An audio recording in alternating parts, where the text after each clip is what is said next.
I'm Manny. I'm Noah. This is Devin. And this is No Such Thing, the show where we settle our dumb arguments and yours by actually doing the research.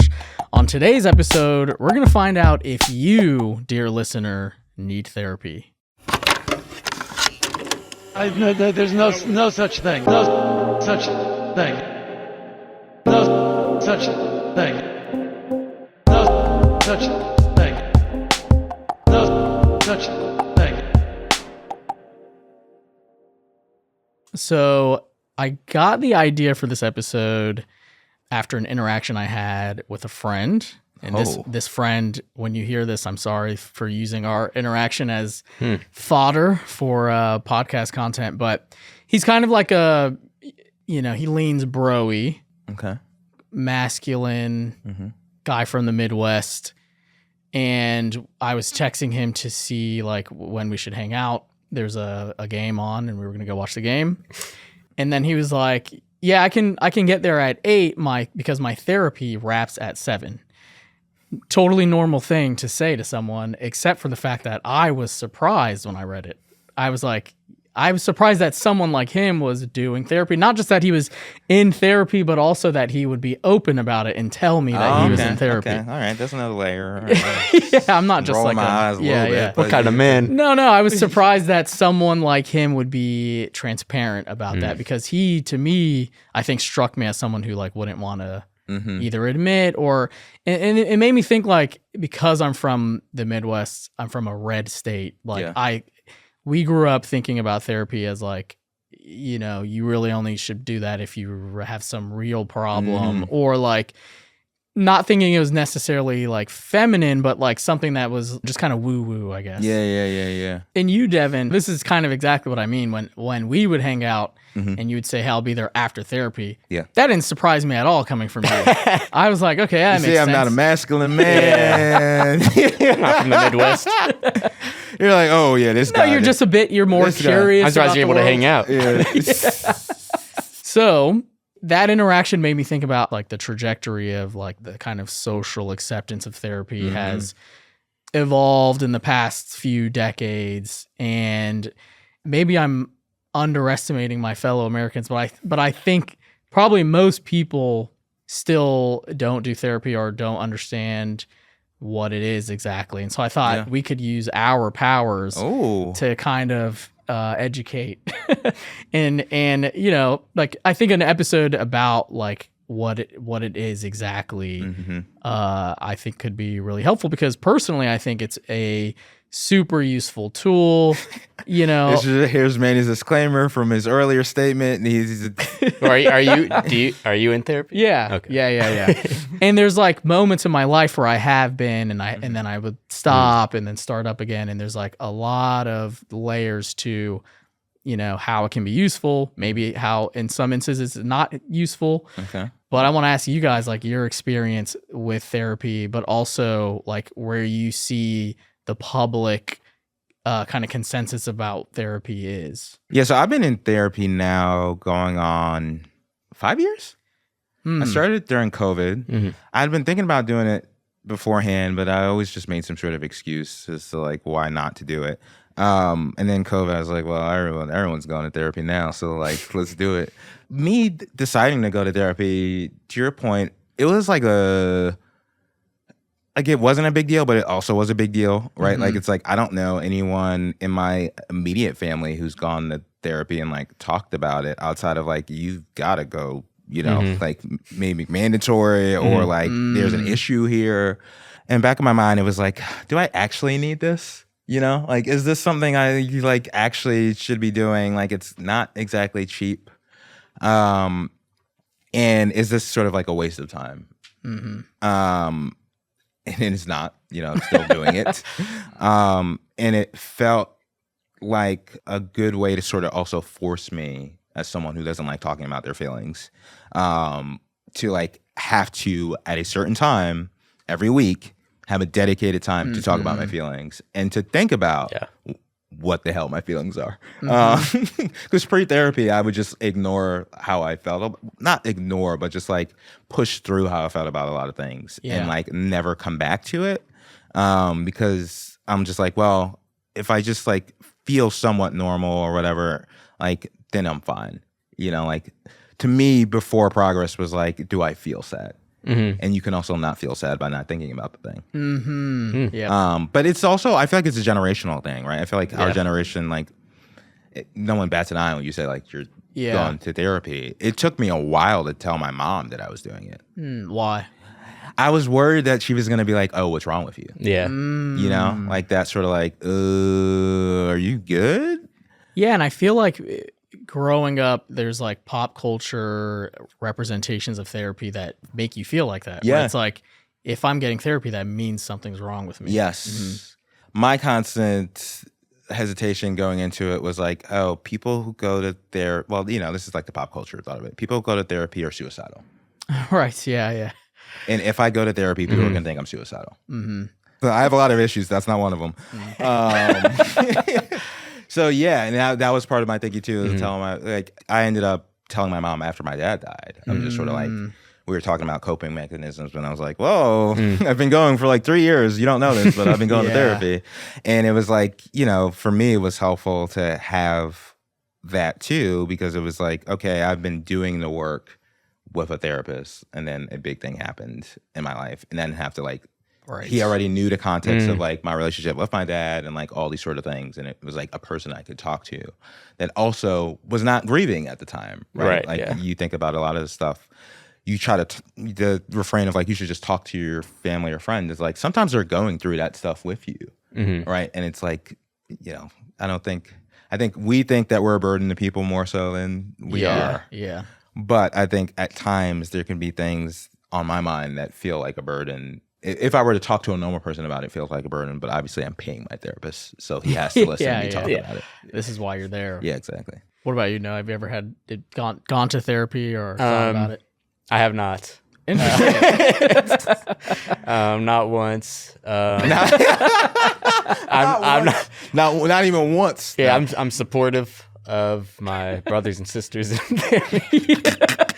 But no, I just haven't done it. And there have been times when it's quite popular. It seems they're growing in esteem, and like the stigma's going away. Right. Yeah. Like we're discussing, where it's like, oh, maybe I could probably stand to gain something from this, even just having that hour or whatever to reflect on my thoughts or feelings in a way that I don't necessarily do in my day to day. So I see the benefits of it, or what I think would be the benefits. But yeah, I've just never I've never pushed to do it myself, for whatever reason. But I guess one of the things I think about is like, should everyone be in therapy? Sometimes I feel like people might use therapy-like ideas that spread online or something. People use kind of language from therapy as what I view as kind of excuses or crutches to almost self-isolate instead of making it easier to actually connect with other people. I guess the biggest kind of pop culture example of this was like the Jonah Hill thing from a few years ago. Oh, yeah. Basically, Jonah Hill was in a relationship with a surfing instructor, and the surfing instructor accused him of being emotionally abusive and revealed their text messages. And in the text messages, it's clear that Jonah Hill is kind of weaponizing language that you might hear in therapy, just to kind of mask his own insecurities. The specific word in question is boundaries. He was saying that she was kind of violating his boundaries whenever she would, surf with men, even though she is a surfing instructor. And when she would post pictures of herself in a bikini. Now, this incident kind of set off waves of conversations and discourse online about when therapy speak is useful or when people are abusing it. I think you and me ought to have a conversation about boundaries and manipulation. It's not enough for a man to simply go to therapy. When a person who doesn't want to change their own behaviors goes to therapy, they can learn language to weaponize in order to justify their bad behavior. Some people were being like, wow, what's wrong with this? He's just setting boundaries. Or what's wrong with this? He wants a more traditional relationship. And let me tell you, I think what we ideally want in life is to have our partners be equals. And we also need to be responsible for our own emotional baggage.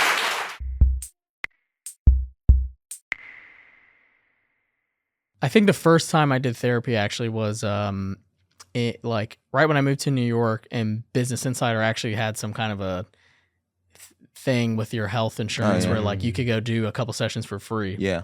So I was like, great. And then I think what it helps me do is like understand why I do or think the way I do sometimes in certain instances. Yeah. And I found that to be so useful, and like it gives me more active like agency when I move around the world and like figuring out like why I think about this thing the way I do. Yeah. But yeah, of course there are like other examples of people getting therapy where it could skew. Because I think the big thing with therapy, and we'll get into this I guess later, is like, at least the way I see it is like therapy gives you the tools to work on yourself to like be a better person. Yeah. But you also have to work at it. Yeah. It's not a sort of like, if you just show up for an hour and then do nothing in between, that's not really helping you, right? Like, it's like you have to, like, to your point, like, all right, I know this is the way my mind works. So like when I'm in certain situations, like I need to keep that in mind and like maybe operate slightly differently. Like for me, therapy forces myself to be in more uncomfortable situations, right? Where I'll talk about things that like I would avoid, and like, all right, maybe I should confront this person about this thing, or like have that conversation that like in the past I would just like let go by. But I think there's two things at play. I think people use it as an excuse because they don't want to do the work. So they'll just use the language and then never actually do any of the work, and then just like be terrible to other people. And then I think like therapists are also people. Yeah. And there's, like, it's like cops. It's like there's good. Therapists are like cops. But there's good therapists and there are bad therapists. Yeah, my friend was telling me the other day, two crazy therapists. Okay. One therapist is falling asleep during their sessions. Damn. Crazy. Like a phone? Or they're having a phone. It's a phone. It's not a... it's not video? Not video. Oh, wow. It's on the phone, and she hears the therapist snoring multiple sessions. Damn. That's crazy. How old is the therapist? And then this other therapist, this friend I was talking to is sober. She was complaining to the therapist about it's hard to date in New York because, a lot of dating in New York is around drinking. And the therapist told them, maybe you should take up drinking. There's no fucking way that happened.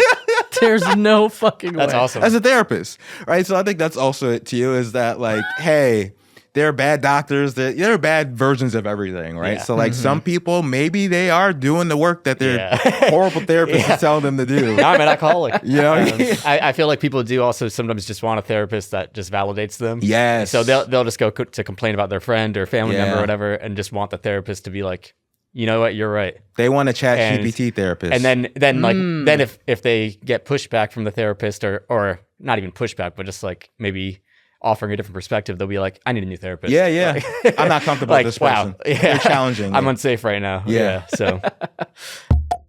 Well, guys, luckily for us, we have an expert.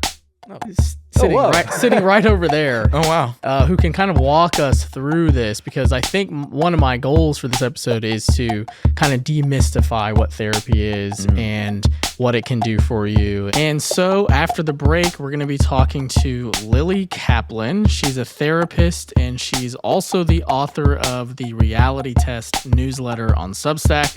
We're going to be asking Lilly a lot of questions about what therapy is and what therapy isn't.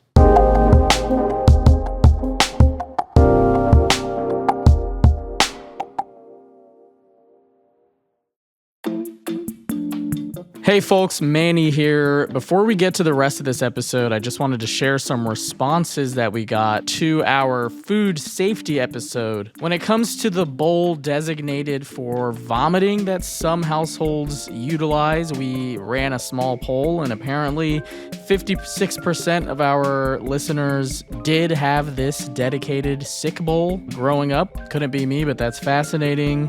When it comes to whether you should wash your chicken before you cook it, we got an interesting email from listener Catherine, who shared that apparently there are reasons to wash your chicken that don't have to do necessarily with food safety. Apparently, in some Middle Eastern cultures, people say that they can smell something called zonka, which is kind of a indescribable, rotting, rancid smell that can show up on your dishes after cooking the chicken, and washing your chicken before you cook it supposedly prevents this smell. I looked into it a little bit, and it's really fascinating that there's a kind of cultural divide here. A lot of people in Middle Eastern cultures say that they can smell this smell. A lot of people in Western cultures say that they can't.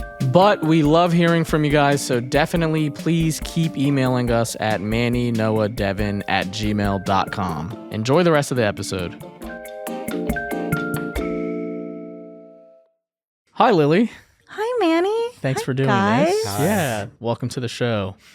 In this episode, my goal is to kind of demystify what therapy is, because I have this theory that most people don't know what it is. And I could be wrong, but I don't think I am, because I think I'm usually right about things. I'm right often. Did you learn that in therapy? Yeah, my therapist told me that. This guy is always right about He's that. like, whoa. You need to remember this, Manny. You're always right. Okay, so first of all, what kind of therapy do you do? I do talk therapy. Sort of follows in a psychodynamic practice, which is essentially about how your past impacts your present. That's kind of like the most crude, oversimplified answer. And relational, which is like centering human relationships, using the relationship between the therapist and the client as like a model of what relationships can be. Yeah, I incorporate some other stuff too, some like somatic, like mind body kind of stuff, some mindfulness kind of stuff. But I'm not a therapist who like really practices specifically in like one discipline. Okay. So I think the first most obvious question I have to start out is like, what is the function of therapy? What is it supposed to do, and what effect is it supposed to have on someone? Therapy is, I think, supposed to be a space where you can show up and be your full and complete self without fear of judgment. People go for different reasons. Some people go because they're experiencing like some kind of acute symptom, like I can't sleep, or like I can't stop drinking and I need to resolve that specific thing. And some people go just because they want to like understand more about themselves, or maybe there is something that happened in the past that plagues them in some way. What it's supposed to do, provide insight, reduce symptoms, improve your capacity to be in relationships, improve your capacity to just be present with yourself. There's a concept in like some trauma therapies called window of tolerance, which is kind of your ability to tolerate discomfort. If you think of it as like a circle, some people's circle is very small for whatever reason. And if you like something happens that's uncomfortable that like pushes you outside of that window or outside of that circle, then it's just like total shutdown or fight or flight or dysregulation in some way. So ideally good therapy can like widen that circle a little bit, or like help you come face to face with some uncomfortable things and be able to tolerate them. It's definitely not supposed to remove all pain from the world. It's definitely not supposed to make you not ever feel sad or not ever feel anxious, but rather to trust a little bit that sadness will peak and then it might fall again. Are there people whose windows are arguably too big or too wide? But maybe someone who lets things roll off them in a way, and they're not even contending with their discomfort. I don't know. It sounds like you spitballing might here. be talking about avoidance. Maybe. I'm not talking about myself, by the way. My window's average. No, it's like I have an average size window, actually. Trust me. So my next question, I think, would be, I guess, what are some signs that the therapy is quote unquote working? Like, how do you know if it's having a positive impact in one's life or in your patient's lives? There are lifestyle factors. Are you sleeping? Are you eating? Are you engaged in healthy relationships? How's your self-esteem? How's your kind of self-talk? Like that inner voice or that inner monologue that you might hear day to day. Is it pretty mean? Or is it pretty nice? Or is it some sort of like healthy-ish mix of both? And in the room, do you feel like you can share things with your therapist without the fear of them judging you or being shocked or making you feel bad? Like, do you feel like you can show up to therapy with whatever you have that day? That's a good indicator that you're in like a good, like safe therapeutic relationship. Yeah, I've heard people say that they lie to their therapist. Really? Yeah. What's an example? Do you know? I think, Or just like not giving details? Omission is obviously a great way of lying. Yeah. But I think some people, even one of the best in ways to lie. one of the top of my top ways to lie. Top three. Top ways to three, lie. definitely Top lie. 2 and it's not 2. I didn't say it. But I think people, they show up to therapy and they're still presenting, okay, I want to present the best version of myself to this therapist. So I'm not going to tell them that actually I did X, Y, and Z. And I think sometimes they just don't feel comfortable. Yeah. Like I think some things people feel are even, like I've talked to someone who they told their therapist something they were going through and the therapist went, oh my God. And like if your therapist has that sort of reaction to you, like something that you're like, oh, this is just my life. Yeah. Like maybe you're not going to feel as comfortable telling them certain things. I've been watching The West Wing for the first time, and there's an episode. This is kind of a spoiler. Oh, this I guess show's it's like 30 probably years old. 20 years old. Okay, well, I wouldn't want to spoil. If you haven't watched The West Wing, skip forward, I guess. In the middle of season 2, they bring in this like trauma guy, and he's like really serious, and like of course he's a guy. Can I curse? Yeah, absolutely. Oh, yeah. He's like, stop fucking around with me, Josh. He doesn't even say that on the show. It's like a network. Right. Editorialized. Can I add a curse word to that? If I wrote it, this is how it would go down. No, but he's so mean to him. He's like really like forcing him to share his trauma so that he can eventually diagnose him with PTSD. Anyway, it was like a really painful episode to watch, and really funny because you just really don't want to be like super mean to someone who's like just experienced like a potentially life-ending event. Yeah, I feel like what Devin's described with the pop culture depictions of therapy is like so many people's only experience with it. And I feel like, I'm curious, like what are some other kind of misconceptions you've noticed in movies or TV? Like I remember, obviously one of the biggest shows of all time, The Sopranos, is like mostly about his relationship with a therapist. The truth is, this therapy is a jerk-off. You know it, and I know it. I actually don't know it, but please continue. But I'm curious, like, how do you feel about the general, depiction of therapy in movies and TV? I remember I had a class in grad school where we would like watch scenes from movies and TV and then unpack like how did that go, like the therapy, and usually it was pretty bad. I think that sometimes people think that therapy is advice.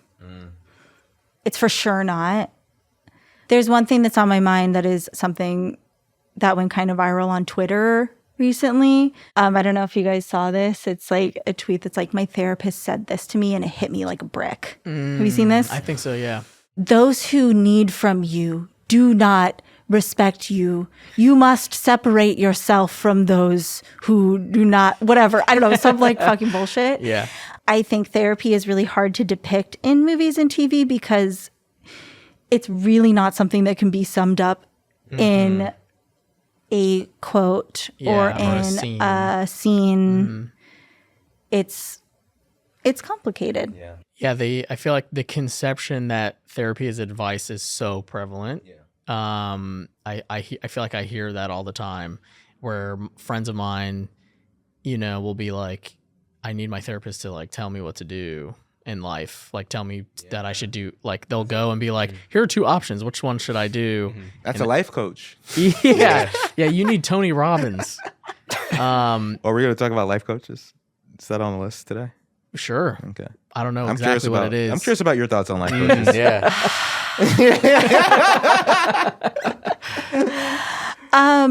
Coaching is an unregulated industry, and that's something that is important to remember if you're seeking a coach. And that doesn't mean that all coaches are bad. Yeah, of course. And I myself have had a wonderful experience with a career coach like several years ago.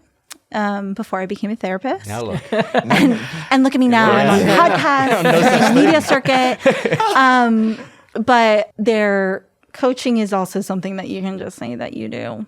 Like I could be a coach. I'm going to start coaching. We could be life coaches. Yeah. No such thing, life coaching. Do you need any help? Coach me. What should I do? Where to begin? Our clients would be in jail within 3 months. Yeah, that wouldn't work. Hey, it's unregulated. Yeah.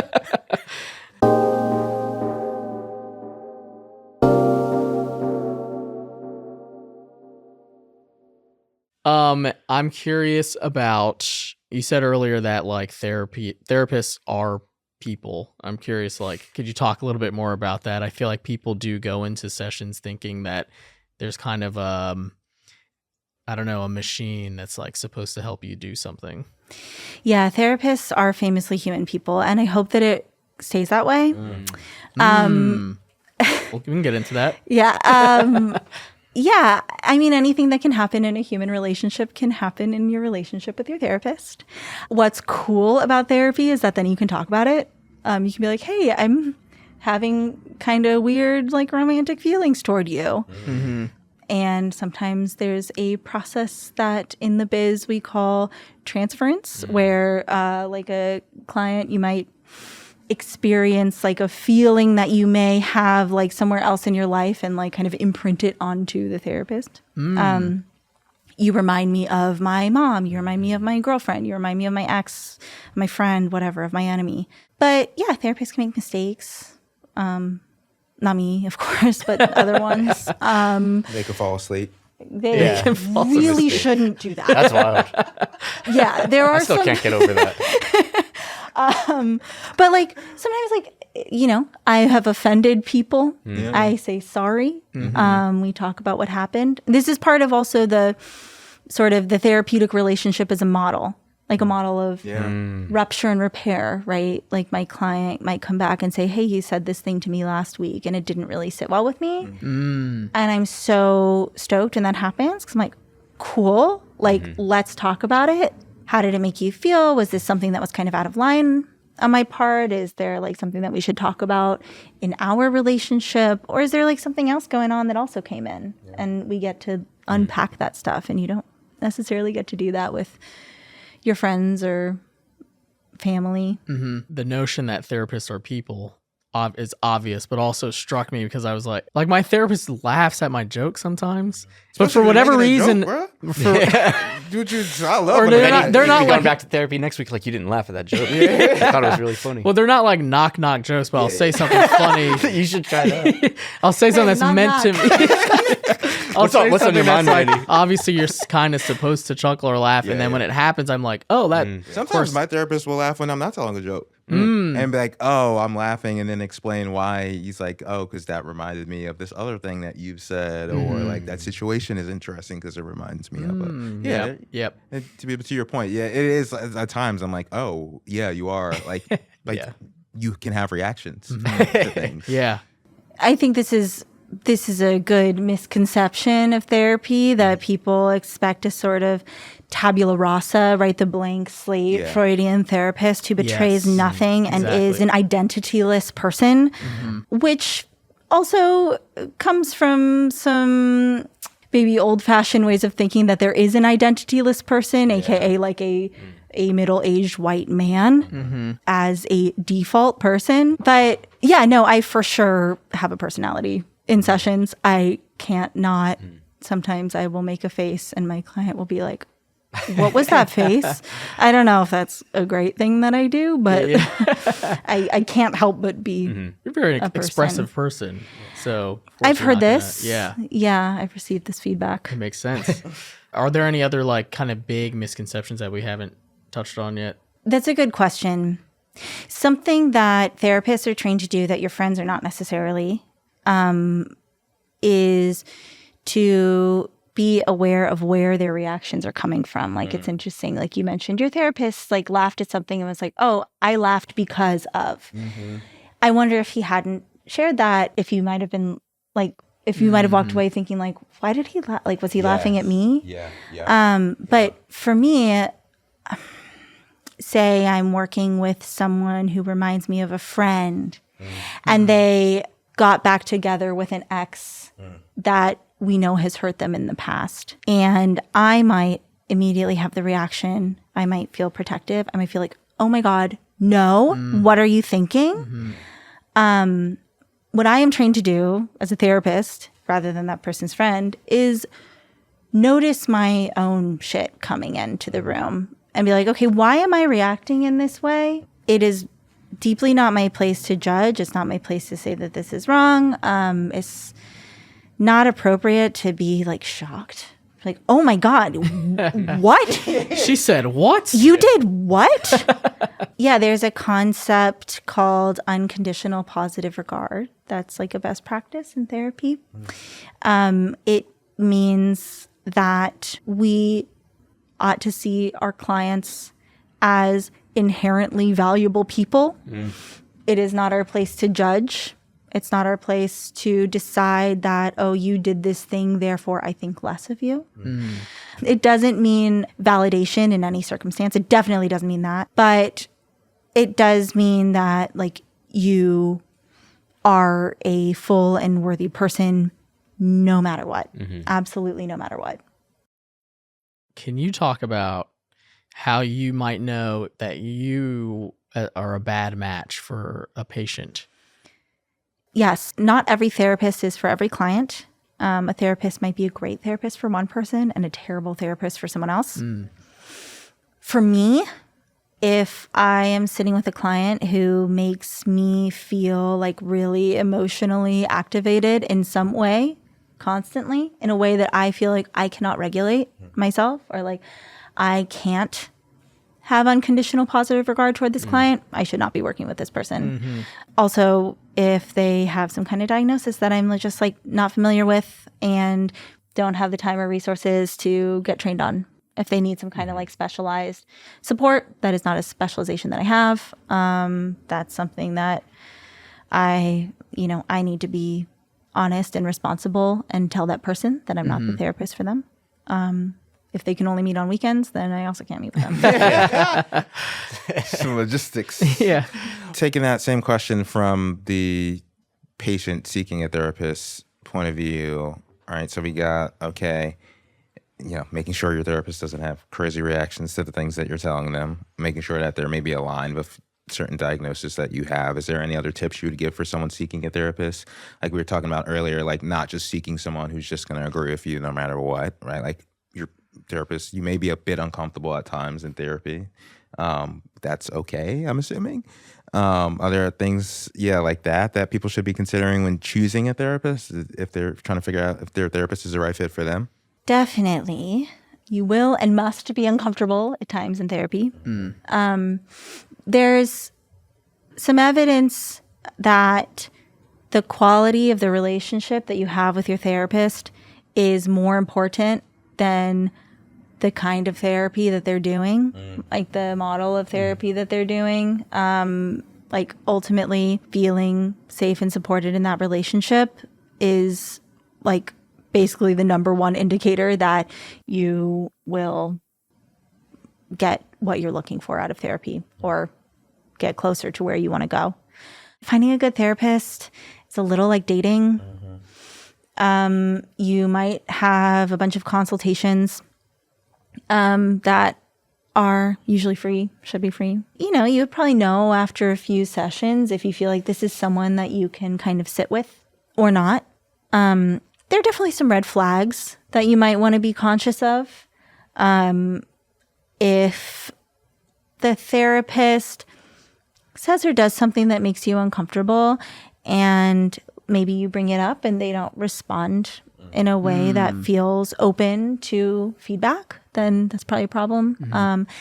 Ethical professional boundaries are really, really important. And I've heard some wild stories, giving some like weird advice, treating your clients like friends. I've heard a lot of stories of therapists who will kind of bring their own emotions into session in a way that feels inappropriate, or like they're taking the client's time, like, oh, like, sorry, I'm just so sad because of blah, blah, blah, blah, blah. That is kind of red flaggy. That shouldn't really happen. Yeah, because exactly. Now we're talking about you. Right. And like the difference, you're talking about like the difference between seeing a therapist or talking to like a friend or a family member is that you should never worry in the therapy room about how your therapist is going to feel about what you're sharing. Yeah. And if you do, then it's probably the wrong. Yeah. I think a bad therapist can do active harm. Devin, you shared earlier a totally cuckoo banana story that a friend of yours went to a therapist and said it's hard to date without drinking. And the therapist said, well, why don't you pick up drinking? That's worse than no therapy. That's crazy. Yeah. Like, that's bad advice. Yeah. It can also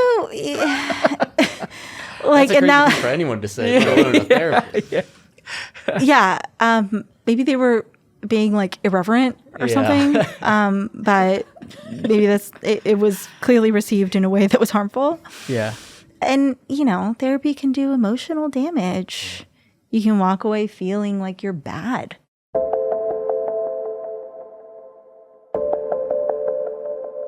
So you said before that you hope that therapists remain humans.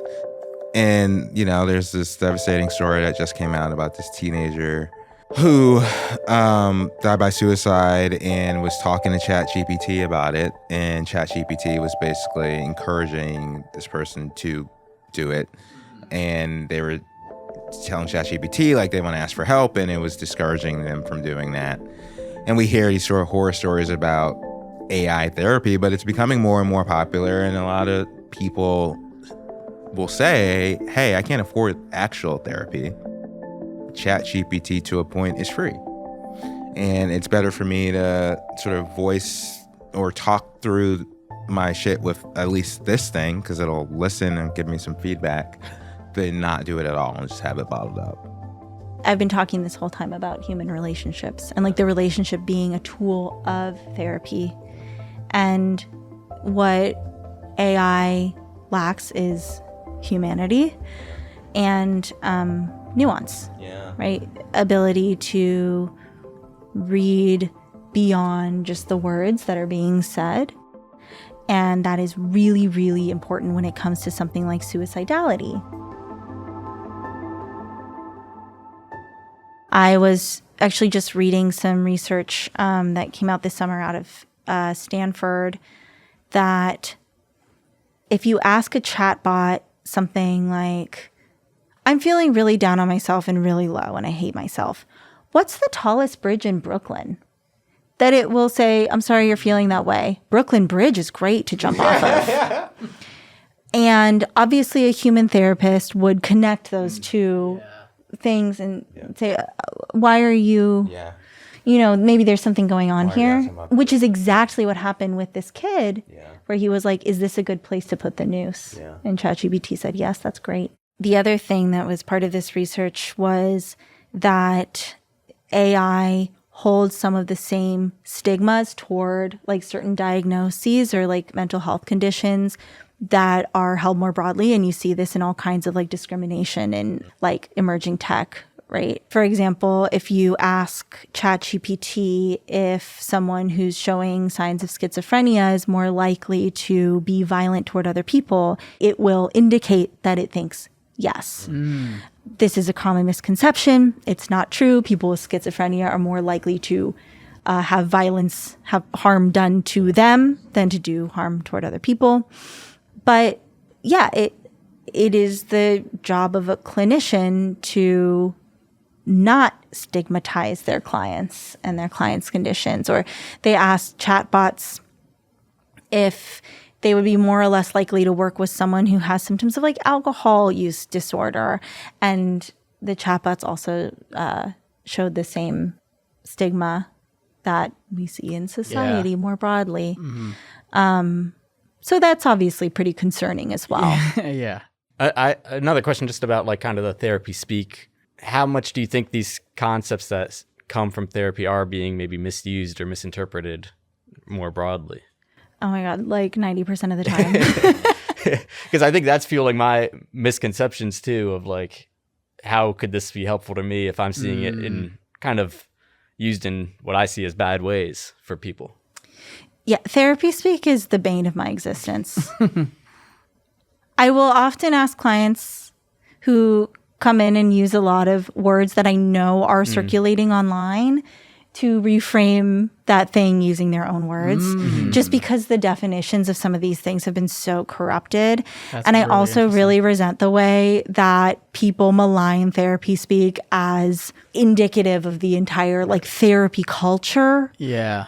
Which seems to be a stand-in for people to mean like, oh, we're too soft and everyone's just validating themselves and separating themselves from other people or not taking accountability, all of these things, which are very much not the case. What are some examples of therapy speak? I've seen some of this stuff, but like haven't really dived into. Narcissism. Oh, yes. People love to say, you're a narcissist and here's why.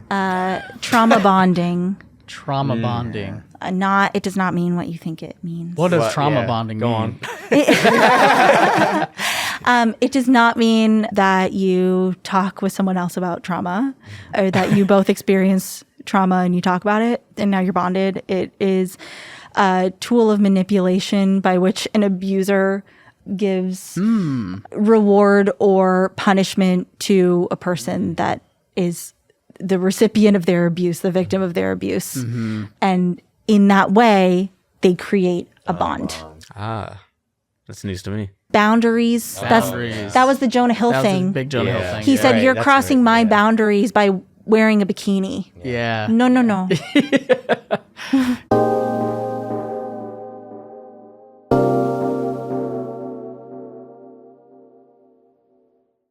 Let's say, Lily, that one of our listeners was listening to this conversation and they were like, thank you, Manny, Noah, and Devin, and Lily, because now I want to try this. How does one even find a therapist? There are a few different ways. My favorite way is to go on a directory such as Psychology Today and search for someone who accepts your insurance if you're going through insurance, or just like type in, or you can like check the box of keywords, like kind of issues that you're dealing with or hoping to work through. And a little hack: if you speak with a therapist during a consult and they don't have room or they don't take your insurance for whatever reason, but you think that they seem smart and cool, you can ask them to refer you to someone else. So like using networks, I think, is a really good way, because it is really hard. It's hard to find a good therapist. Like I said, it is like dating. You will have like a try and a fail. And I haven't even mentioned access, which is the biggest issue of all. If you need a sliding scale and you're not going through insurance, a lot of therapists do not take insurance. They're out of network for good reasons, but that obviously makes it a lot harder to pay for therapy. Open Path Collective is a good place to start. It's a directory of therapists who take sliding scale down to like $10, $20 a session. Oh, wow. Maybe I need to look into this. Sorry to Mandy's current therapist. Are you on Psychology Today? And are listeners allowed to contact you? I am indeed. Thanks for asking. Yes, listeners who are in the state of New York can hit me up. All right, we'll put your information in the show notes in case anyone in New York is interested in a consultation. But I have one more question. It's kind of stupid, so bear with me. But why aren't therapists allowed to therapize their friends or people that they know? I can't therapize you effectively because I'm in your life. You're in mine. We're friends. I have stakes, and like I have an opinion. Yeah. Are you ever out like at a bar and you're like stopping yourself from saying something you might say in a session? No. Interesting. Never. I'm so off duty. Okay, good. When I'm off. I think, okay, this is a good common misconception. People are like, oh, you're a therapist? Are you analyzing me right now? I'm not. Yeah. I'm drunk.